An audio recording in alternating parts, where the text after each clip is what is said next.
This is not breaking news. This is not a scandal. This is not about one person. This is about what happens when power becomes faster than reality. When decisions move at the speed of impulse, but consequences still move at the speed of time. What you are watching is a system that can force compliance instantly, yet cannot hold anything together for long. It looks strong. It feels decisive. And underneath, it is quietly dissolving the rules that make power usable at all. No troops on the ground, no long negotiations, just leverage, pressure, assets frozen, leaders removed. And for a brief moment, it works. Markets react, numbers jump, confidence pretends to exist. But here's the danger. When authority proves it can take anything overnight, it also proves nothing is safe tomorrow. Stay with me, because the most important part of this story is not what was seized. It's what stopped moving afterward. If you want to understand how systems actually fail, you need to keep watching. What actually controls this system now is not ideology, not national interest, not even military strength. It is credibility over time. Modern power does not live in tanks or speeches. It lives in contracts that are believed to outlast the person signing them, in assumptions that tomorrow will look enough like today to justify risk. That is the invisible engine underneath global capitalism. And that engine only runs if the rules feel boring, predictable, almost dull. The moment authority shows it can tear up agreements instantly, redirect assets by declaration, and redefine legitimacy on command, the center of gravity shifts. Control moves away from governments and into hesitation. Investors don't argue. They don't protest. They pause. They wait. They model risk. They quietly decide not to move. And that is the shift you're missing if you focus on personalities. Because the real story is not who ordered what. It's what stopped making sense afterward. And once the system loses that kind of trust, it doesn't collapse loudly. It slows. And that's where this is headed next. What changed didn't arrive with an announcement. It didn't come with a vote. It didn't even feel like change at the time. Before, power moved slowly on purpose. Deals survived elections. Policies bent, but they rarely snapped.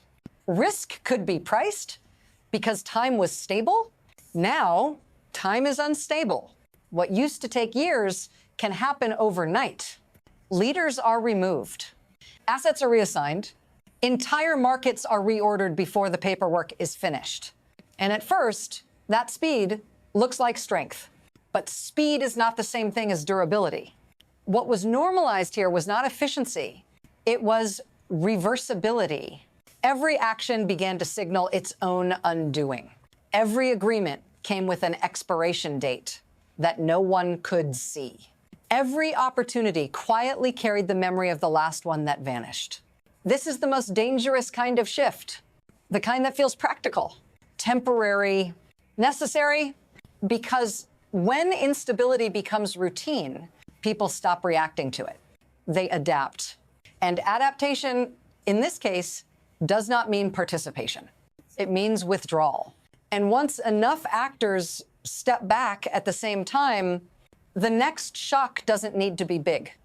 It just needs to arrive. Then came the moment that broke the illusion. The seizure worked. The pressure worked. The leverage was absolute. And the response everyone expected came not from governments, but from markets. Stock prices surged. Signals fired. For a brief window, it looked like the system had snapped into line. And then the people who were supposed to make this real looked at the situation and quietly refused. Not publicly, not defiantly. They said something much more dangerous. They said it didn't make sense. Behind closed doors, executives explained that this wasn't an opportunity. It was exposure. That assets had already been taken before. That contracts had already been torn up. That there were no guarantees. Not of protection, not of compensation, not even of continuity beyond the current moment. This was not ideology speaking. This was memory. Long-term capital saw a short-term win and recognized a long-term trap. And that's the shock. Because when even the beneficiaries hesitate, force stops being persuasive. It becomes a warning, and the system hears it. Because once capital decides time itself is unreliable, everything that depends on time starts to wobble. And we're not done seeing that yet. Here's the mechanism that makes all of this inevitable. Power can seize, but capital has to commit.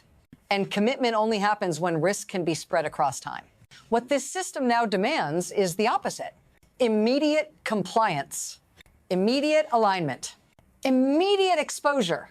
The state takes the upside first. Private actors absorb the downside later. If things work, authority claims credit. If they fail, investors own the loss. No security guarantees, no protection against reversal, no assurance that today's legitimacy survives tomorrow's declaration. That is not partnership. That is asymmetric risk transfer. And everyone involved understands it. This is why the language becomes slippery. Yes, in principle. Yes, if conditions change. Yes, but not yet. Because saying no openly is dangerous. And saying yes honestly would be reckless. So the system settles into something colder. A performance of agreement without commitment. Deals that exist only in press releases. Announcements without follow-through. Momentum without motion. This is how power hollowing works. Not through resistance. Through quiet non-participation. And once that dynamic sets in, Corthion doesn't scale. It plateaus. Because the more force you apply, the shorter everyone's time horizon becomes. And that accelerates what comes next. The next shock comes faster. No speeches, no warnings, just deadlines that don't match reality. Billions promised. Infrastructure imagined, timelines compressed, but capital doesn't sprint. It drills, it builds, it waits for returns that arrive years later. Here, returns are supposed to arrive before the ink dries. 3 years of spending, no revenue, no certainty. Who will be in charge when production finally comes online? Every model breaks. One decision, one statement, one abrupt change in tone, and the entire equation flips. So plans slow, caution hardens, committees delay. Not because they doubt the resources, not because they doubt the profit, because they doubt tomorrow. This is escalation without momentum, pressure without traction. And the more urgency is demanded, the more time stretches out. That's the paradox now running the system. Force accelerates announcements, but it decelerates reality. And when those two speeds diverge far enough, something snaps. Not loudly, not all at once. It fractures quietly, deal by deal, decision by decision, until the system can no longer do the one thing it was built for. Move forward. This is where it reaches you. Not in headlines, not in foreign capitals. In the background of your life, because when systems stop committing, costs don't disappear. They travel, they show up as instability you can't name, as prices that don't settle, as jobs that never quite feel secure enough to plan around, as projects that are announced, then quietly abandoned. You're told this is volatility, that it's normal, that this is just how the world works now. But what's really happening is simpler. The future is being discounted. When power proves it can rewrite the rules overnight, everything that depends on time becomes fragile. Savings, energy prices, retirement plans, supply chains you never see. You are living inside the lag. The moment between decisive action and the slow realization that nothing durable followed. And this is the part most people miss. The damage isn't dramatic. It's cumulative. If this analysis feels uncomfortable, good. It means you're paying attention. Stay with me. Because once this logic spreads, it doesn't stay contained. And the next phase isn't abstract anymore. The moment this logic escapes its borders, everything changes. Because systems don't operate in isolation. They watch each other. They learn. When one major power demonstrates that contracts are optional, That legitimacy is temporary. That force outranks continuity. Others don't condemn it. They adapt to it. Partners hedge. Rivals prepare countermoves. Neutral actors shorten their timelines. Energy routes reprice. Currency assumptions wobble. Alliances quietly become conditional. This is how instability globalizes. Not through conflict, but through imitation. If agreements can be erased here, they can be erased anywhere. And once that expectation spreads, the cost of trust skyrockets. Every deal needs extra insurance. Every project demands faster payback. Every relationship carries an exit plan. The world doesn't fracture into chaos. It tightens.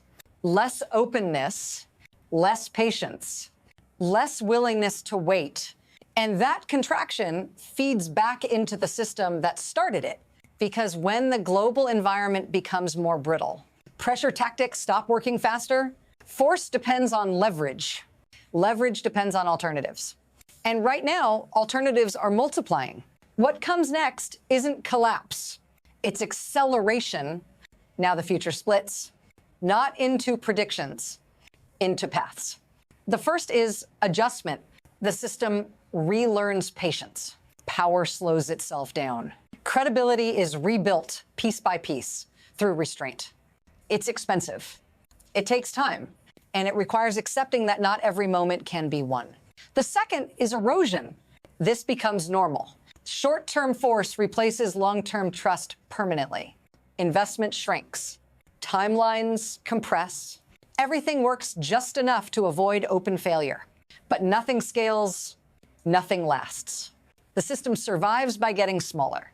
And then there is rupture, where credibility collapses faster than anyone expects, where one reversal triggers another, where hesitation becomes panic, where deals freeze, not because they're bad, but because no one knows which rules will exist tomorrow. None of these paths announce themselves in advance. They overlap. They blur. And the most dangerous part is this. You don't get to choose which one you're on until you're already moving. Because systems don't fail when force runs out. They fail when belief does. And belief, once broken, does not come back on command.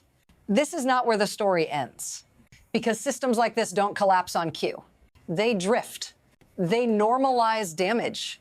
They keep functioning just enough to feel permanent. Until they don't. What you're watching is not a single operation. It's a test of how much instability can be injected before the future stops showing up. And the most dangerous part is that it still looks like control. Announcements still happen. Power still moves. Decisions still get made. But underneath, the clock is breaking. When authority proves it can act without consequence, it also proves consequence no longer waits for permission. You won't get a warning siren for this. No official moment where someone says, now the system is unreliable. You'll feel it instead. In shorter horizons, in faster exits, in a world that keeps choosing now because later no longer feels real, this is why paying attention matters. Not to panic, not to pick sides, but to notice when power stops building the future and starts consuming it. If you want to understand where this goes next, you can't look away now. Because the next phase doesn't ask for consent.